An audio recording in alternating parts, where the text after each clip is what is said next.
Vós, os que não credes em bruxas, nem em almas penadas, nem em tropelias de Satanás, assentai-vos aqui ao lar, bem juntos ao pé de mim, e contar-vos-ei a história de Dom Diogo Lopes, senhor de Biscaia. E não me digam no fim, não pode ser, pois eu sei cá inventar coisas destas. Se a conto, é porque a li num livro muito velho, e o autor do livro velho leu-a algures ou ouviu-a contar, que é o mesmo a algum jogral em seus cantares. É uma tradição veneranda, e quem descrê das tradições lá irá para onde o pague. Juro-vos que, se me negais esta certíssima história, sois 10 vezes mais descritos do que São Tomé antes de ser grande santo. E não sei se eu estarei de ânimo de perdoar-vos como Cristo lhe perdoou. Silêncio profundíssimo, porque vou principiar. Dom Diogo Lopes era um infatigável monteiro. Neves da serra no inverno, sóis dos estivais no verão, noites e madrugadas, disso se ria ele. Pela manhã cedo de um dia sereno, estava Dom Diogo em sua armada, em monte selvoso e agreste, esperando um porco montês que, batido pelos caçadores, devia sair naquela assomada. Eis senão quando começa a ouvir cantar ao longe. Era um lindo, lindo cantar. Levantou os olhos para uma penha que lhe ficava fronteira. Sobre ela estava assentada uma formosa dama. Era a dama quem cantava. O porco fica desta vez livre e quite, porque Dom Diogo Lopes não corre, voa para o penhasco. Quem sois vós, senhora tão gentil? Quem sois que logo me cativastes? Sou de tão alta linhagem como tu, porque venho do semel de reis, como tu, senhor de Biscaia. Se já sabeis quem eu seja, ofereço-vos a minha mão, e com ela as minhas terras e vassalos. Guarda as tuas terras, Dom Diogo Lopes, que poucas são para seguires tuas montarias, para o desporto e folgança de bom cavaleiro que és. Guarda os teus vassalos, senhor de Biscaia, que poucos são eles para te baterem a caça. Que dote, pois, gentil dama, vos posso eu oferecer, digno de vós e de mim, que se a vossa beleza é divina, eu sou em toda a Espanha o rico homem mais abastado. Rico homem, o que eu te aceitaria em arras coisa é de pouca valia. Mas, apesar disso, não creio que me concedas, porque é um legado de tua mãe, a rica dona de Biscaia. E se eu te amasse mais que a minha mãe, porque não te cederia qualquer dos teus muitos legados? Então, se queres ver-me sempre ao pé de ti, não jures que farás o que dizes, mas dá-me disso a tua palavra. À la fé de cavaleiro, não me darei uma, darei 1.000 palavras. Pois sabe que para eu ser tua, é preciso esquecer-te de uma coisa que a boa rica dona te ensinava em pequenino, e que, estando para morrer, ainda te recordava. De quê, donzela, de quê? Acudiu o cavaleiro com os olhos chamejantes. De nunca dar tréguas à mourisca, nem perdoar aos cães de Mafamede? Sou bom cristão, guai de ti e de mim, se és dessa raça danada. Não é isso, dom cavaleiro, interrompeu a donzela a rir. O de que eu quero que te esqueças é o sinal da cruz. O que eu quero que me prometas é que nunca mais hás de persignar-te. Isso agora é outra coisa, respondeu Dom Diogo, que nos folgares e devassidões perdera o caminho do céu. E pôs-se um pouco a cismar. E cismando dizia consigo: de que servem benzeduras? Matarei mais 200 mouros e darei uma herdade a Santiago, ela por ela. Um presente ao apóstolo e 200 cabeças de cães de Mafamede valem bem um grosso pecado. E erguendo os olhos para a dama, que sorria com ternura, exclamou: seja assim, está dito. Vá, com 600 diabos. e, levando a bela dama nos braços, cavalgou na mula em que viera montado. Só quando à noite, no seu castelo, pôde considerar miudamente as formas nuas da airosa dama, notou que tinha os pés forcados como os de cabra. Dirá agora alguém: era por certo o demónio que entrou em casa de Dom Diogo Lopes, o que lá não iria, pois sabei que não ia nada. Por anos, a dama e o cavaleiro viveram em boa paz e união. 2 argumentos vivos havia disso: Íñigo Guerra e Dom Sol, enlevo ambos de seu pai. Um dia de tarde, Dom Diogo voltou de montear. Trazia um javali grande, muito grande. A mesa estava posta. Mandou conduzi-lo ao aposento onde comia, para se regalar de ver a excelente preia que havia preado. Seu filho assentou-se ao pé dele, ao pé da mãe, Dom Sol, e começaram alegremente seu jantar.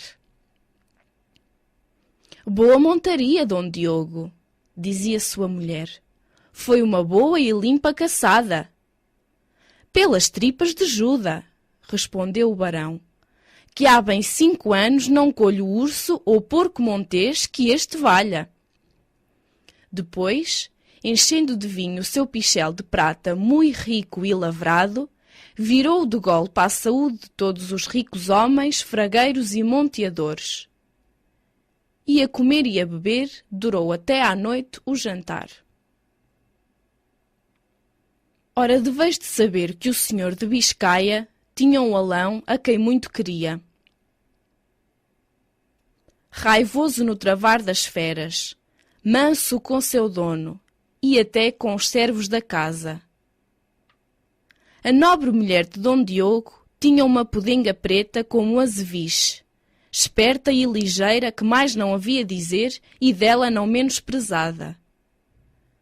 O alão estava gravemente assentado no chão defronte de Dom Diogo Lopes, com as largas orelhas pendentes e os olhos semicerrados, como quem dormitava. A pudenga negra, essa corria pelo aposento, viva e inquieta, pulando como um diabrete. O pelo liso e macio reluzia-lhe como um reflexo avermelhado. O barão, depois da saúde urbi et orbi feita aos monteiros, esgotava um quiri comprido de saúdes particulares e a cada nome uma taça. Estava como cumpria a um rico homem ilustre, que nada mais tinha que fazer neste mundo senão dormir, beber, comer e caçar. E o alão cabeceava como um abade velho em seu couro, e a pudenga saltava. O senhor de Biscaia pegou então de um pedaço de osso com sua carne e medula e, atirando-o ao alão, gritou-lhe: Silvano, toma lá tu que és fragueiro, leva o diabo a pudenga, que não sabe se não correr e retouçar. O canzarrão abriu os olhos, rosnou, pôs a pata sobre o osso e, abrindo a boca, mostrou os dentes anavalhados. Era como um rir deslavado. Mas logo soltou um uivo e caiu, perneando meio morto. A pudenga, de um pulo, lhe saltara à garganta e o alão agonizava. Pelas barbas de Dom Frô, meu bisavô! Exclamou Dom Diogo, pondo-se em pé, trêmulo de cólera e de vinho. A perra maldita matou-me o melhor alão da matilha, mas juro que hei de escorchá-la. E virando com o pé o cão moribundo, mirava as largas feridas do nobre animal que expirava. Há lá fé que nunca tal vi, Virgem bendita, aqui anda cousa de Belzebu. E dizendo e fazendo, benzia-se e persignava-se. Ui! Gritou sua mulher como se a houveram queimado. O barão olhou para ela. Viu-a com os olhos brilhantes, as faces negras, a boca torcida e os cabelos eriçados. E ia-se alevantando ao ar com a pobre Dom Sol sobraçada debaixo do braço esquerdo. O direito estendia-o por cima da mesa para seu filho, Dom Íñigo de Biscaia. E aquele braço crescia, alongando-se para um mesquinho, que de medo não ousava bulir nem falar. e a mão da dama era preta e luzidia, como o pelo da podenga, e as unhas tinham-se-lhe estendido bem meio palmo e recurvado em garras. «Jesus, santo nome de Deus!» bradou Dom Diogo, a quem o terror dissipara as fumaças do vinho. E travando de seu filho com a esquerda, fez no ar com a direita, uma e outra vez, o sinal da cruz. E sua mulher deu um grande gemido e largou o braço de Inigo Guerra, que já tinha seguro, e continuando a subir ao alto, saiu por uma grande fresta, levando a filhinha que muito chorava. Desde esse dia não houve saber mais, nem da mãe, nem da filha. A podenga negra, essa sumiu-se por tal arte, que ninguém no castelo lhe tornou a pôr a vista em cima.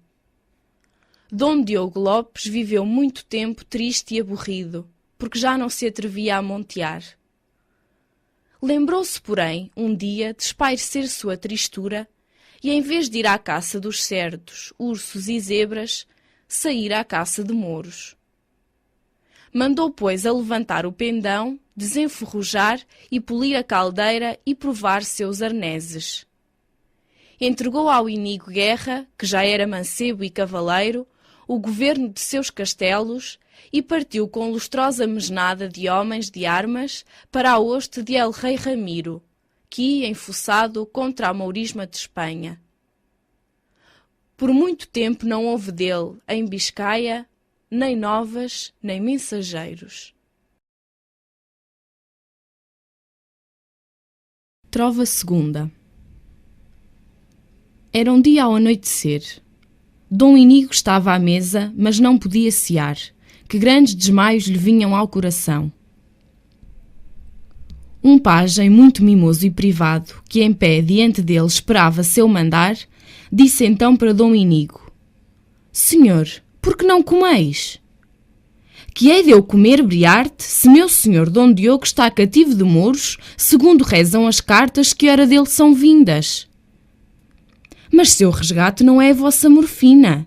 10.000 peões e 1.000 cavaleiros tendes na mesnada de Biscaia. Vamos correr terras de mouros. Serão os cativos resgate de vosso pai. O perro de El-Rei de Leão fez sua paz com os cães de Toledo, e são eles que têm preado meu pai. Os condes e potestades do rei Tredo e Vil não deixariam passar a boa hoste de Biscaia. Quereis vós, senhor, um conselho, e não vos custará nem mialha? Dize lá, Briarte. Por que não ides à serra procurar vossa mãe? Segundo ouço contar aos velhos, ela é grande fada. Que dizes tu, Briarte? Sabes quem é minha mãe e que casta é de fada? Grandes histórias tenho ouvido do que se passou certa noite neste castelo. Erais vós pequenino e eu ainda não era nada. Os porquês destas histórias, isso Deus é que os sabe. Pois dir-te-usei eu agora. Chega-te para cá, Briarte. O pajem olhou de roda de si, quase sem o querer, e chegou-se para seu amo. Era a obediência, e ainda mais certo arrepio de medo que o faziam chegar. Vês tu, Briarte, aquela fresta entaipada? Foi por ali que minha mãe fugiu. Como e porquê? Aposto que já te hão contado. Senhor, sim, levou vossa irmã consigo. Responde só ao que te pergunto. Sei isso. Agora cala-te. O pajem pôs os olhos no chão, de vergonha, que era humildoso e de boa raça. E o cavaleiro começou o seu narrar. Desde aquele dia maldito, meu pai pôs-se a cismar. E cismava e amesquinhava-se, perguntando a todos os monteiros velhos se porventura tinham lembrança de haverem no seu tempo encontrado nas brenhas alguns medos ou feiticeiras.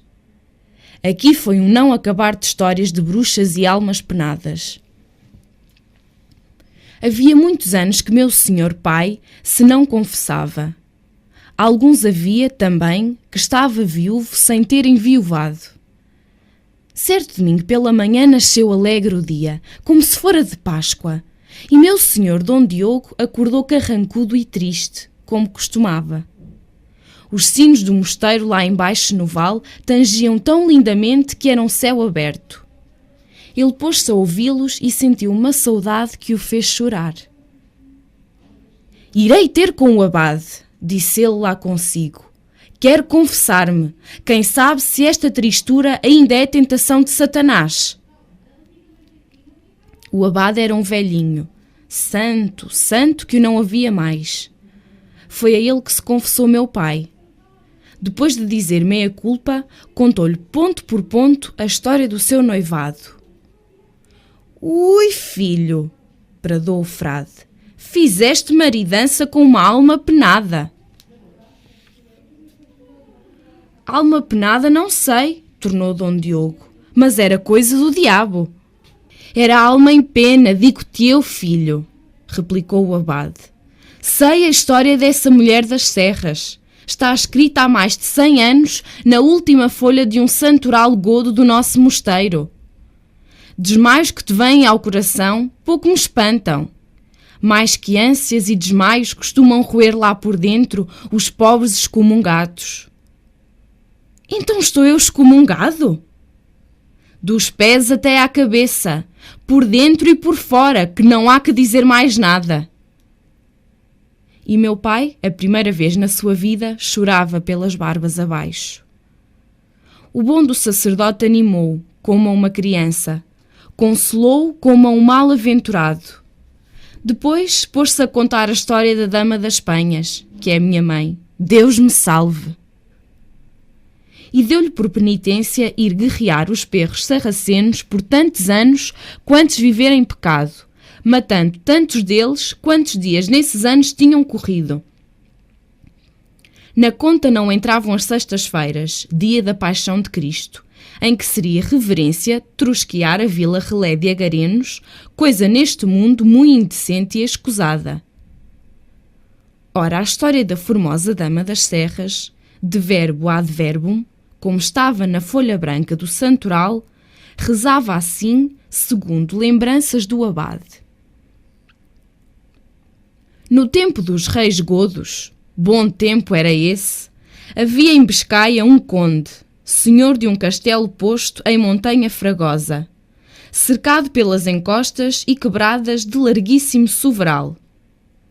No soveral havia todo o género de caça, e Argimiro o Negro, assim se chamava o rico homem, gostava, como todos os nobres barões de Espanha, principalmente de 3 coisas boas segundo a carnalidade: da guerra, do vinho e das damas. Mas ainda mais do que tudo isso, gostava de montear. Dama possuía a Formosa, que era a linda condessa. Vinho não havia melhor adega que a sua. Caça era coisa que na selva não faltava. Seu pai, que fora caçador e fragueiro, quando estava para morrer, chamou-o e disse-lhe: Hás-me de jurar uma coisa que não te custará nada. Argimiro jurou que faria o que seu pai e senhor lhe ordenasse. É que nunca mates fera em cama e com cria, seja urso, javali ou veado. Se assim o fizeres, Argimiro, nunca nas tuas selvas e devesas faltará em que exercites o mais nobre mistério de um fidalgo. Além disso, se tu souberas o que um dia me aconteceu, escuta-me que é um horrendo caso. O velho não pôde acabar, porque a morte lhe cravou neste momento as garras. Murmurou algumas palavras emperradas, revirou os olhos e feneceu. Deus seja com a sua alma. Passaram depois anos. Certo dia chegou ao castelo do moço conde um mensageiro de El Rei Wamba. Chamava-o El Rei a Toledo para o acompanhar com a sua mesnada contra o rebelde Paulo. Os outros nobres homens das cercanias eram, como ele, chamados. Antes, porém, de partirem, ajuntaram-se todos no castelo de Argimiro para fazerem uma grande montaria, com mais de 100 alãos, sabujos e lebreus, 50 monteiros e moços de besta sem conto. Era uma vistosa caçada. Saíram no quarto de alva. correram vales e montes, bateram bosques e matos. Era, contudo, meio-dia e ainda não haviam alevantado porco, urso, zebra ou veado. Blasfemavam de senha os cavaleiros, praguejavam e depenavam as barbas. Argimiro, que por longa experiência conhecia os sítios mais profundos da espessura, sentiu lá por dentro uma tentação do diabo. Os meus hóspedes, pensava ele, não partirão sem beberem alguns canjirões de vinho sobre uma ou duas peças de caça. Juro por alma de meu pai. E seguido de alguns monteiros, com suas trelas de cães, afastou-se da companhia e deu a andar, até que se lançou por um vale abaixo. O vale era escuro e triste. Corria pelo meio uma ribeira fria e mal assombrada. As bordas da ribeira eram penhascosas e faziam muitas quebradas. Argimiro chegou à primeira volta do rio. Parou, pôs-se a olhar de roda e achou o que procurava. Abria-se uma caverna na encosta fragosa, que descia até à estreita senda da margem por onde o cavaleiro caminhava. Argimiro entrou na boca da cova e, a um aceno, entraram após ele monteiros, moços de besta, alãos, sabujos e lebreus, fazendo grande matinada.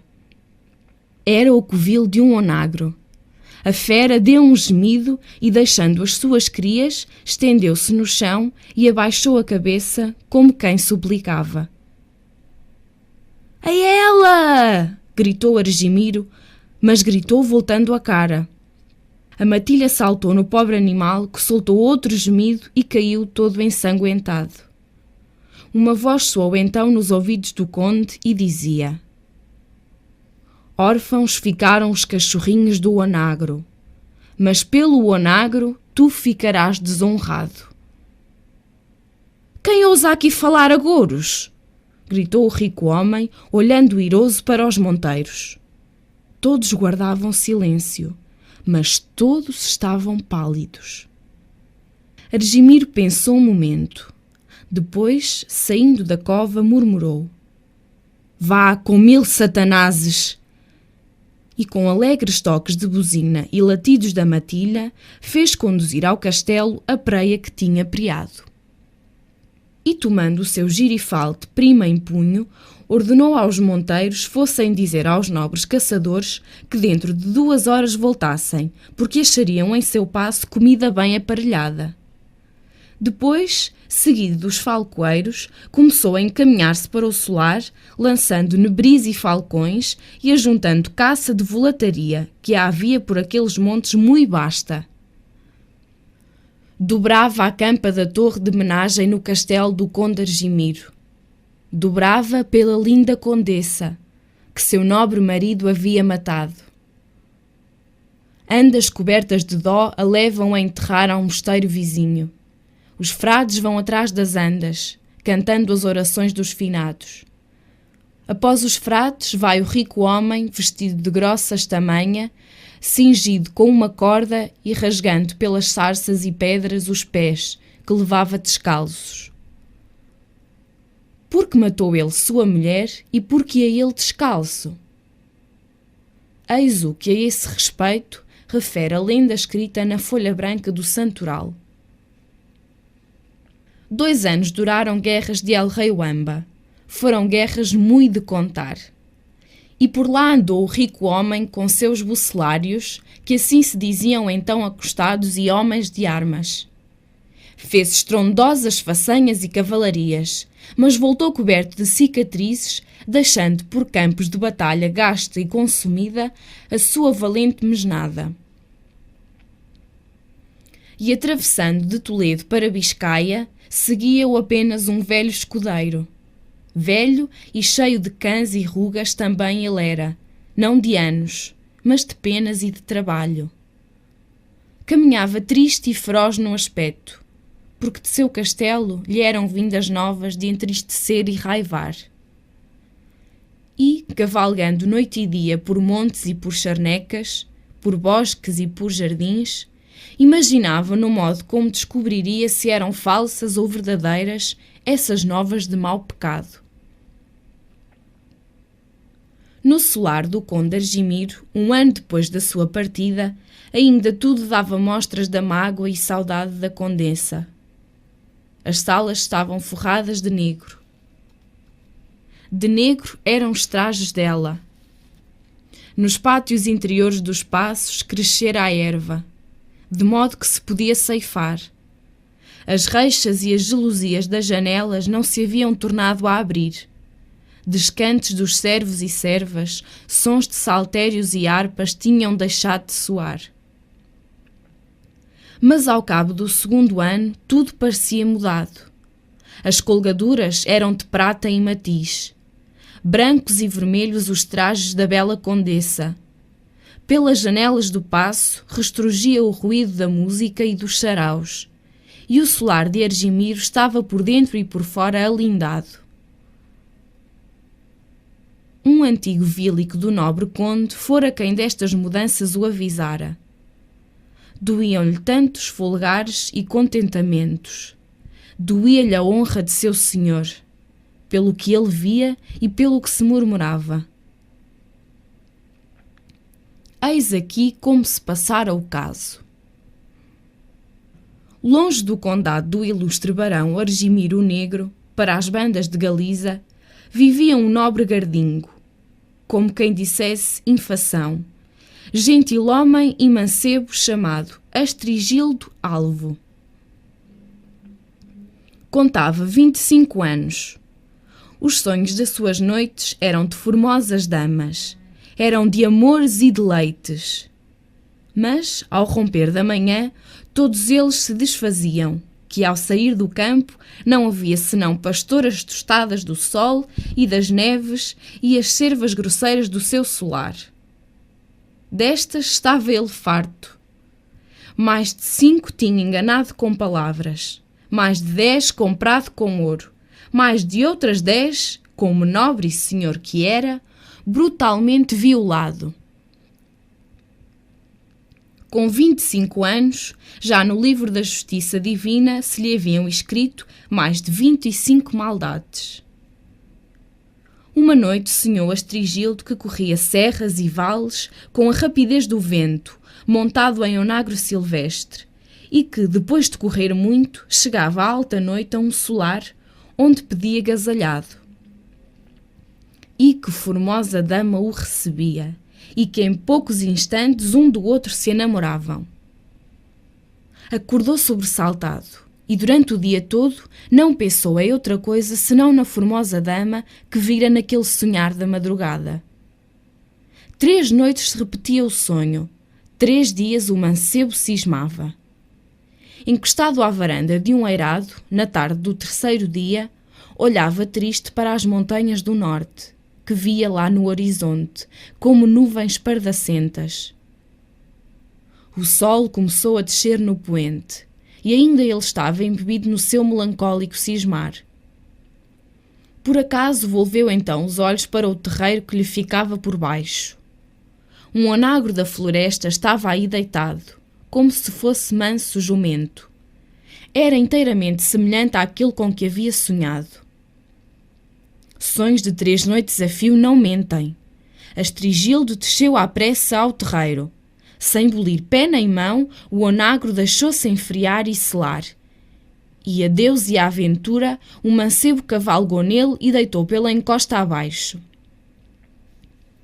Cumpria-se tudo à risca. O onagro não corria, voava. Mas o céu começou de toldar-se com o anoitecer. A escuridão cresceu e desfechou em vento, trovões, chuva e raios. O mancebo perdia a tramontana e o onagro dobrava a carreira e bufava violentamente. Parou, enfim, a horas mortas. Sem saber como, Astrigildo achou-se junto das barreiras de um solar acastelado. Tocou a sua buzina, que deu um som prolongado e trêmulo, porque ele tremia de susto e de frio. Apenas cessou de tocar, a ponte levadiça desceu, Muitos escudeiros saíram a recebê-lo entre tochas e as salas dos passos iluminaram-se. Era que também a condessa tinha por 3 noites sonhado. A clepsidra aponta a hora de sexta noturna e ainda dura o sarau no solar do conde de Biscaia. Porque a nobre condessa e o gentil Astrigildo assistem às danças e aos jogos dos libertos e servos, que, para eles espairecerem, trabalhavam lá na sala de armas. Mas, num aposento baixo do solar, um homem está em pé com um punhal na mão, olhar furibundo e o cabelo eriçado, parecendo escutar longínqua toada. Outro homem está diante dele, dizendo-lhe: Senhor, ainda não é tempo para punir o grande pecado. Quando eles se recolherem, aquela luz que vedes acolá há de apagar-se. Subi então e achareis desimpedido o caminho secreto para a câmara, que é a mesma do vosso noivado. E o que falava saiu. E daí a pouco a luz apagou-se e o homem dos cabelos hirtos e do olhar esgazeado subiu por uma íngreme e tenebrosa escada. Quando, de manhã cedo, o conde Argimiro, do seu balcão principal, ordenava que levassem o corpo da condessa ao mosteiro de Donas, que ele fundara para aí ter seu moimento, ele e os de sua casa, e dizia aos homens de armas que arrastassem o cadáver de Astrigildo e o despenhassem de um grande barrocal abaixo, viu um onagro silvestre deitado a um canto do pátio. Um onagro assim manso é coisa que nunca vi, disse ele ao Vílico que estava ali ao pé. Como veio aqui este onagro? O Vílico ia a responder quando se ouviu uma voz. Dir-se-ia que era o ar que falava. Foi nele que veio Astrigildo. Será ele que o levará. Por ti ficaram órfãos os filhinhos do onagro, mas por via do onagro ficaste, ó conde desonrado. Foste cru com as pobres feras. Deus acaba de vingá-las.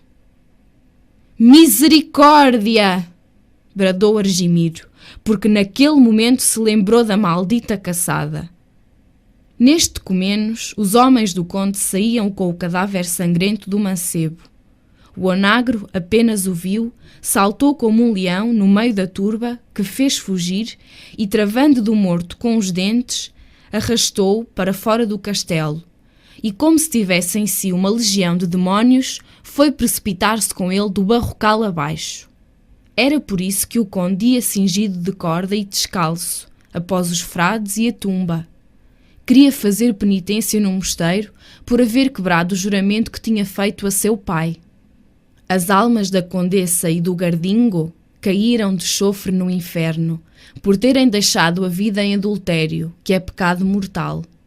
Desde esse tempo, as duas miseráveis almas têm aparecido a muita gente nos desvios da Biscaia.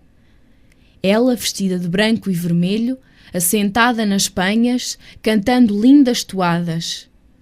Ele retouçando aí perto, na figura de um onagro.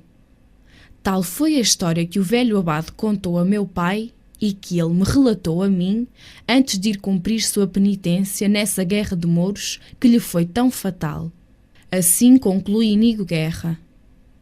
Briarte, o pajem Briarte, sentia os cabelos arrepiarem-se-lhe.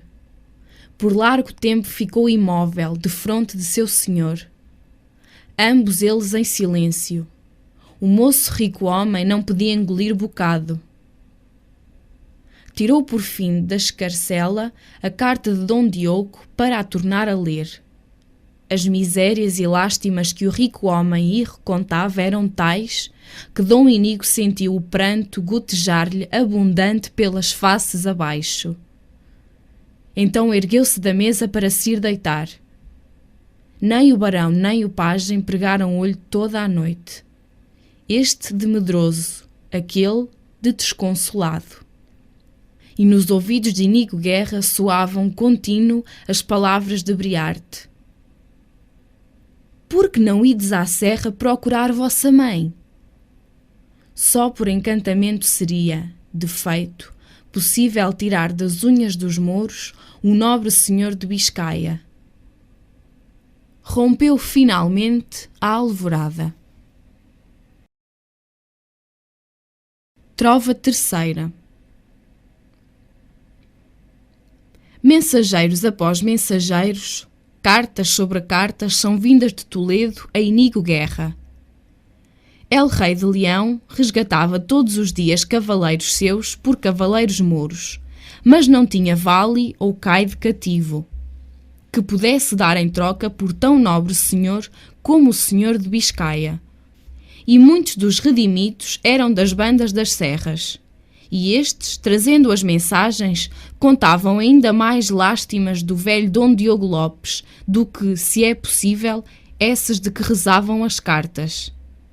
À porta do Aguião em Toledo, diziam eles, tem a Mourisma um grande campo, todo muito bem apalancado. Aqui fazem grandes festas, guinolas e touros nos dias dos seus perros santos. Segundo lá lhes pregam e determinaram cativos e ulmais. Gaiolas de bestas feras, muitas há aí, coisa muito de ver e pasmar. Os tigres e leões não as rompem, rompem-las mãos de homens. Fora de pequice tão somente imaginá-lo. Numa destas prisões, quase nu, com adovas de pés e mãos, está o ilustre rico homem, que já foi capitão de grandes e lustrosas mesnadas.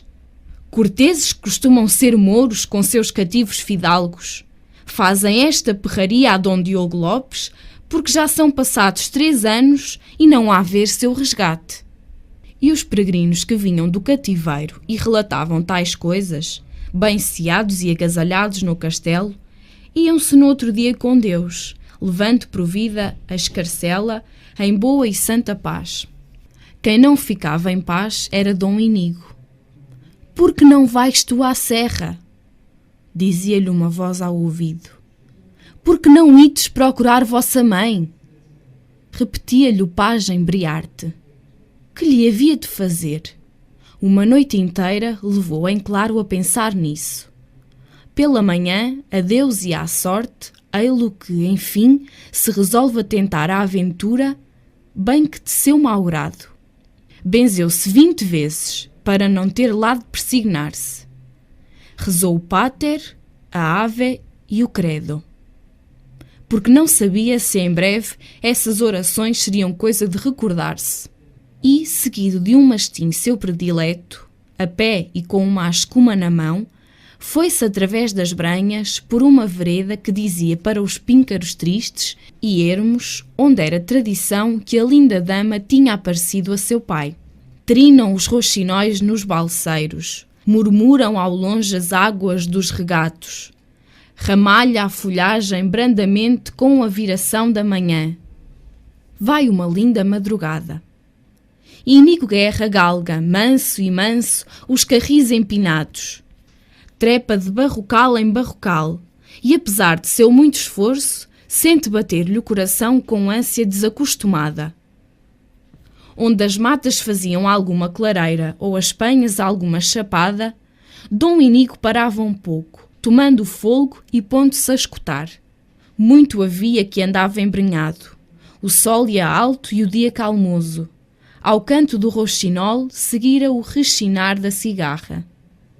E encontrou uma fonte que rebentava de rochedo negro, e saltando de aresta em aresta, vinha cair em almácega tosca, onde o sol parecia dançar no bolir das ondazinhas que fazia o despenho da cascata. Dom Inigo assentou-se à sombra da rocha e, tirando a sua monteira, matou a sede que trazia e pôs-se a lavar o rosto e a cabeça do suor e pó, que não lhe faltava. O mastim, depois de beber, deitou-se ao pé dele e, com a língua pendente, arquejava de cansado.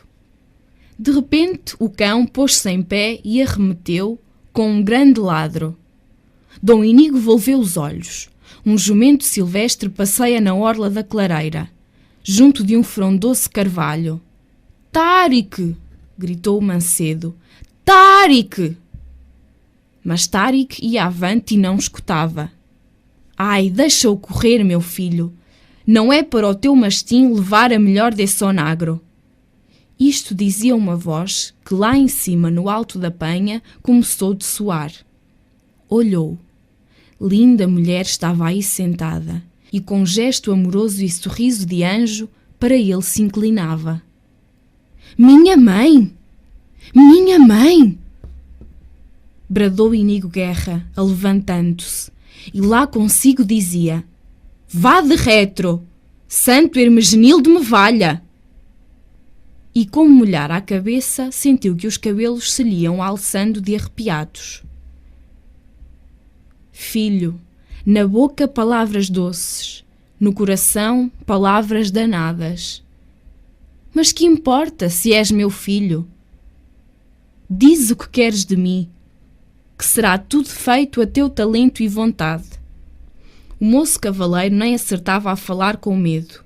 Já a este tempo, Tárique gemia, uivando debaixo dos pés do onagro. Cativo está de Mouros há anos meu pai, Dom Diogo Lopes, disse por fim, titubeando. Quisera me ensinasses, senhora, o modo como hei de salvá-lo.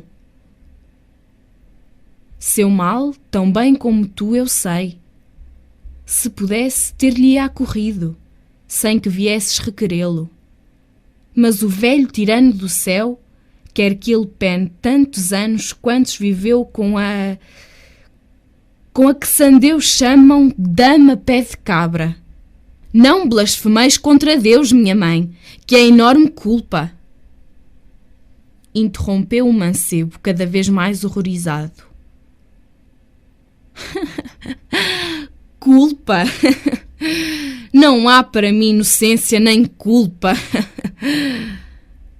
replicou a dama, rindo às gargalhadas. Era um rir de dormente, triste e medonho. Se o diabo ri, como aquele, deve ser o rir do diabo. O cavaleiro não pôde dizer mais palavra. Inigo, prosseguiu ela, falta um ano para cumprir-se o cativeiro do nobre senhor de Biscaia. Um ano passa depressa. Mais depressa eu te farei passar. Vês tu aquele valente onagro? Quando uma noite, acordando, o achares ao pé de ti, manso como cordeiro, cavalga nele sem susto, que te levará a Toledo, onde livrarás teu pai. E bradando acrescentou: Estás por isto, pardalo? O onagro fitou as orelhas e, em sinal de aprovação, começou a azorrar. Começou por onde, às vezes, academias acabam. Depois a dama pôs-se a cantar uma cantiga de bruxas, acompanhando-se de um saltério de que tirava muito estranhas toadas. Pelo cabo da vassoura, pela corda da polé, pela víbora que vê, pela sura e pela toura, pela vara do condão, pelo pano da peneira, pela velha feiticeira, do finado pela mão, pelo bode, rei da festa, pelo sapo inteiriçado, pelo infante dessangrado, que a bruxa chupou à cesta, pelo crânio alvo e lustroso, em que sangue se libou, e do irmão que irmão matou, pelo arranco doloroso. Pelo nome de mistério que em palavras se não diz, vinde já, precitos vis, vinde ouvir o meu saltério, e dançai-me aqui na terra, uma dança doudejante, que entonteça num instante o meu filho Inigo Guerra. Que ele durma um ano inteiro, como em sono de uma hora, junto à fonte que ali chora, sobre a relva deste outeiro. Enquanto a dama cantava estas cantigas, o mancebo sentia um quebrantamento nos membros que crescia cada vez mais e que o obrigou a sentar-se. E logo, ouviu-se um ruído abafado, como de trovões e de ventanias, engolfando-se em covoadas. Depois o céu começou de toldar-se, e cada vez era mais cris, até que, enfim, apenas uma luz de crepúsculo o alumiava. E a mansa almácega refervia, e os penedos rachavam, e as árvores torciam, e os ares sibilavam. E das bolhas da água da fonte e das fendas dos rochedos, e dentre as ramas dos robles e da vastidão do ar, via-se descer, subir, romper, saltar. O quê? Coisa muito espantável. Eram 1000 braços sem corpos, negros como carvão, tendo nos escotos uma asa e na mão cada um uma espécie de facho. Como a palha que o tufão alevanta na eira, aquela multidão de candeias cruzava-se, revolvia-se, unia-se, separava-se, remoinhava, mas sempre com certa cadência, como que dançando o compasso. A Dom Inígo andava a cabeça à roda.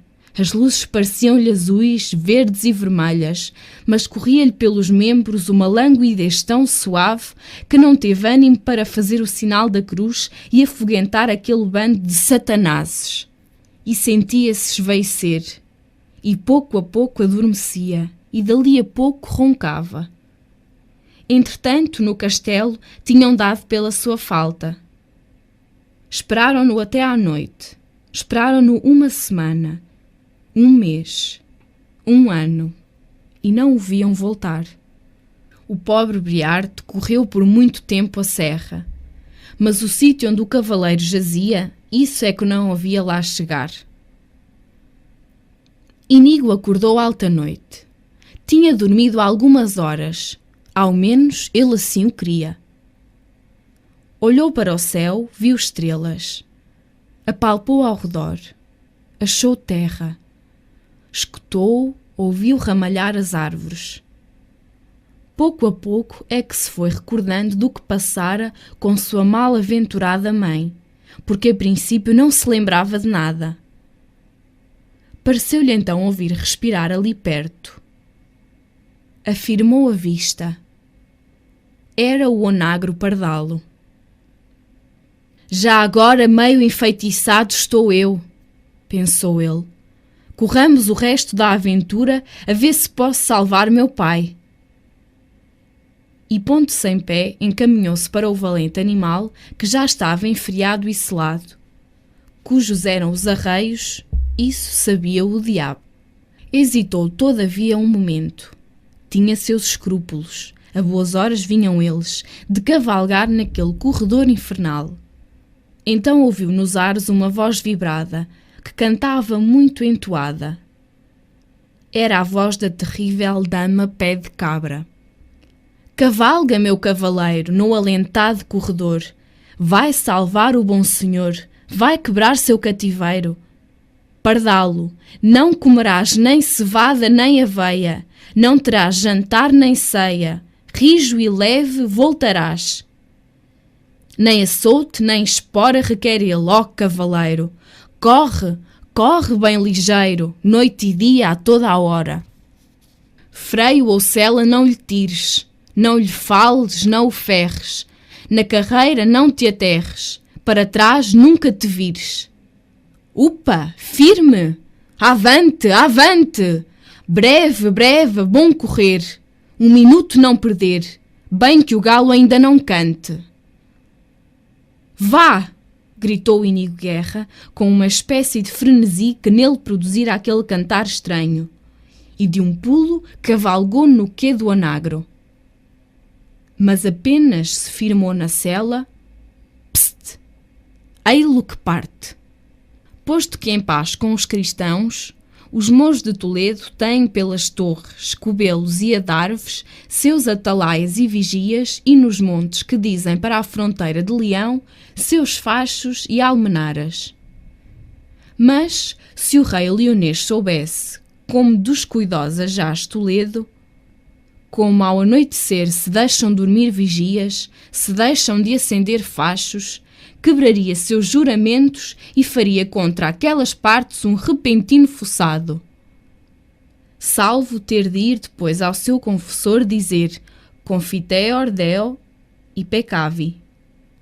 Porque o quebrar o juramento, ainda que seja a cães descritos, dizem ser feio pecado. Era a hora do lusco-fusco. Ao sol posto, os de Toledo, mirando para a banda do norte, viram, lá muito ao longe, vir correndo uma nuvem negra, ondeando e fazendo voltas no céu, como uma estrada as fazia na terra por entre os montes. Dir-se-ia que vinha embriagada. Era primeiro um pontinho, depois crescera e crescera. Quando anoiteceu, estava já perto e cobria um grande espaço. O almohadem, subindo à torre da mesquita, chamava os crentes de Mafamed para a oração da tarde.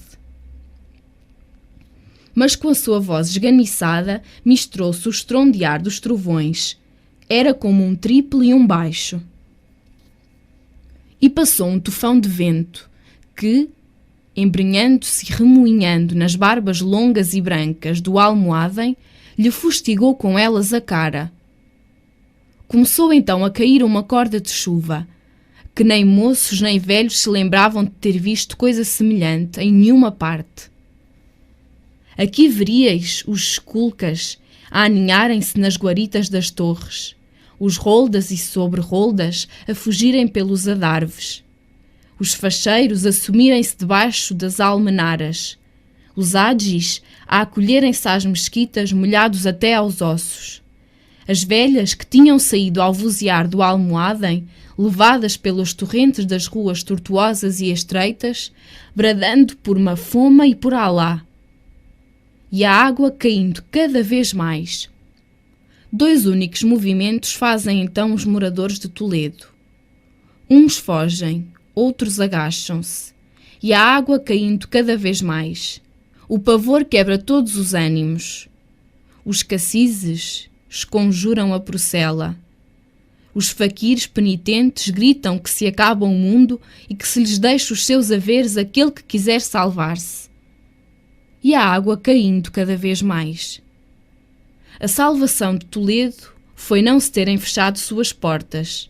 Se assim não sucedesse, dentro do recinto dos muros morria toda a mourisma afogada. Na prisão estava Dom Diogo encostado às grades de ferro. O pobre velho entretinha-se a ouvir aquele medonho chover, porque a noite era comprida e ele não tinha que fazer mais nada. Mas, como o terreiro ante a sua gaiola de feras era rodeado de muros, a chuva não podia escoar-se toda e vinha crescendo, de modo que já ele sentia os pés molhados. E também começou a ter medo de morrer, apesar da sua miséria. Bem sabia Dom Diogo que a morte é a maior delas todas, que não era o senhor de Biscaia ateu, filósofo nem parvo. Mas lá divisam o vulto alvacento que salvou por cima do palanque e senta ao mesmo tempo no meio do terreiro. Plash! E ouviu uma voz que dizia: Nobre senhor Dom Diogo, onde é que vós vos achais? Que vejo e ouço! Exclamou o velho. Um trajo que não alveja não é trajo de esmaelita. Uma voz que não fala algaravia não é de infiel. Um salto de tal altura não é de cavaleiro do mundo. Por vossa fé, dizei-me, sois anjo ou sois Santiago? Meu pai, acudiu o cavaleiro. Já não conheceis a fala de Inigo? Sou eu, que venho salvar-vos.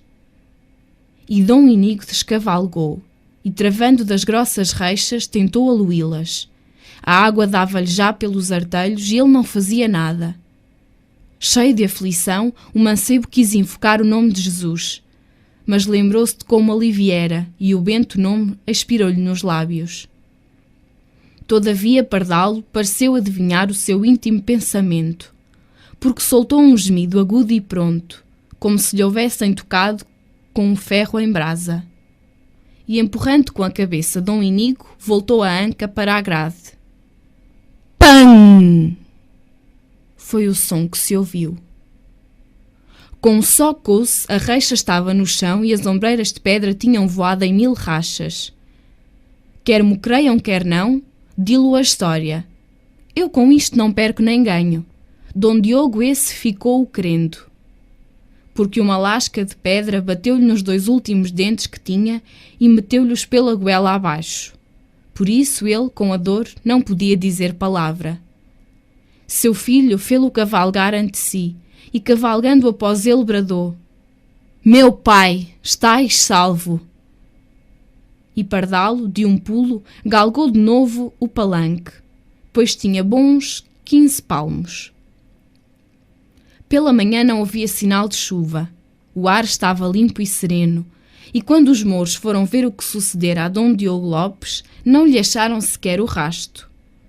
Dom Inígo e seu pai, o velho senhor de Biscaia, passam as portas de Toledo com a rapidez da frecha.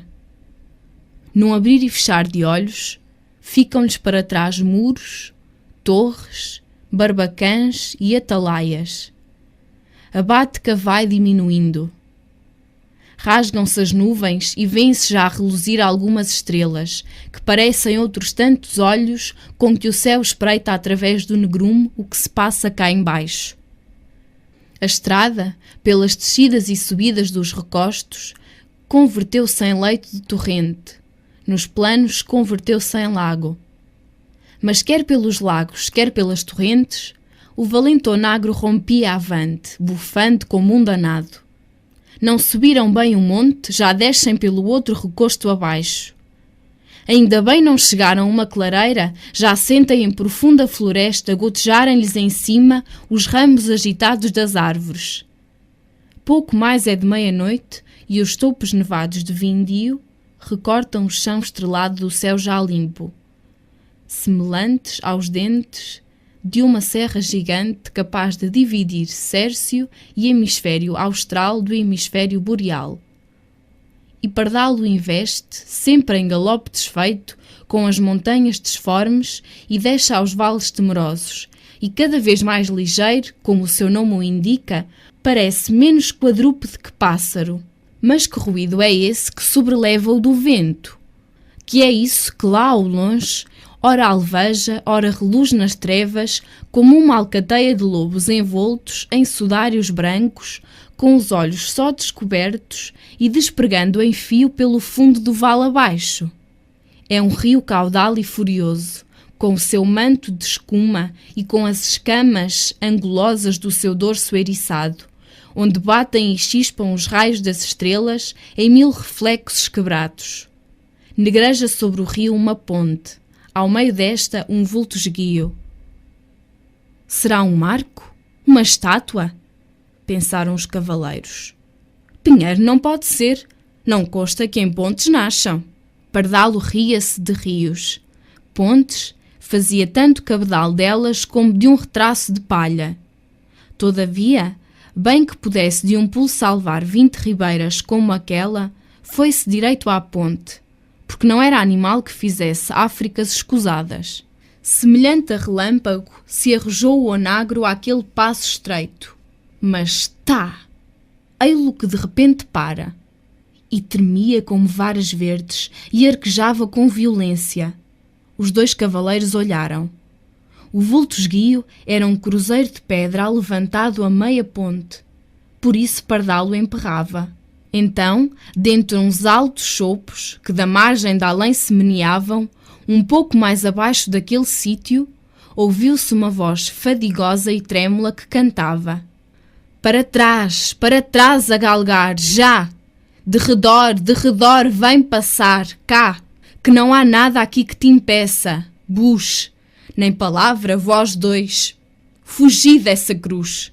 Santo nome de Cristo! Exclamou Dom Diogo, benzendo-se ao escutar aquela voz que bem conhecia, mas que depois de tantos anos não esperava ali ouvir, porque seu filho não lhe dissera que meio achara para o salvar.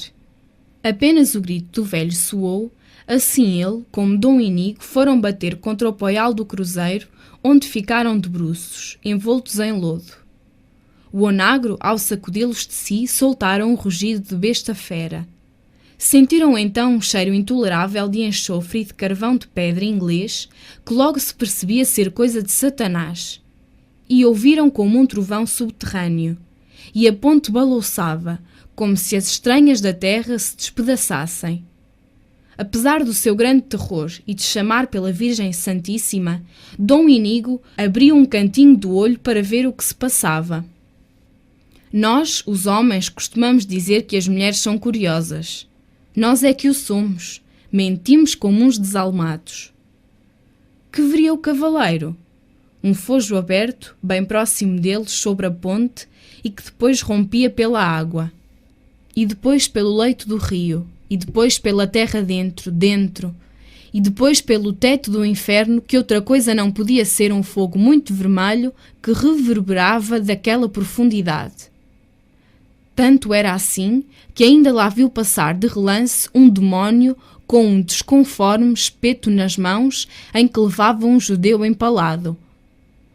E Pardal descia remoinhando por esse boqueirão como uma pena caindo em dia sereno do alto de uma torre abaixo. Aquela vista fez perder os sentidos a Dom Inigo, que, indo também a chamar por Jesus, achou que não podia proferir este nome sagrado. De terror, tanto o velho como o moço ficaram ali em desmaio. Quando tornaram a si, com o romper do sol claro, conheceram o sítio em que se achavam. Era a ponte próxima à aldeia de Nostúrio, no alto da qual campeava o castelo construído por Dom Fron, o Saxónio, avoengo de Dom Diogo Lopes e primeiro senhor de Biscaia. Nenhum vestígio restava do que ali se passara. Os dois, moídos e cheios de lodo e pisaduras, foram-se arrastando como puderam até encontrar alguns vilãos, a quem se deram a conhecer e que os levaram a casa. Festas que em Nostúrio se fizeram por sua vinda, coisa é que vos não direi, porque não tarda a hora de cear, rezar e deitar. Dom Diogo pouco tempo viveu. Todos os dias ouvia missa, todas as semanas se confessava. Dom Inigo, porém, nunca mais entrou na igreja, nunca mais rezou e não fazia senão ir à serra caçar. Quando tinha de partir para as guerras de Leão, viam-no subir à montanha armado de todas as peças e voltar de lá montado no agigantado onagro. E o seu nome retumbou em toda a Espanha, porque não houve batalha em que entrasse que se perdesse e nunca em nenhum recontro foi ferido nem derribado. Diziam à boca pequena em Nostúrio que o ilustre barão tinha pacto com Belzebu. Olhem que era grande milagre! Meio precito era ele por sua mãe. Não tinha que vender senão a outra metade da alma. Por 80% de lucro no recibo de um egresso, a dá aí inteira ao deme qualquer onzeneiro e querer ter feito uma limpa veniaga. Fosse como fosse, Inigo Guerra morreu velho. O que a história não conta é o que então se passou no castelo.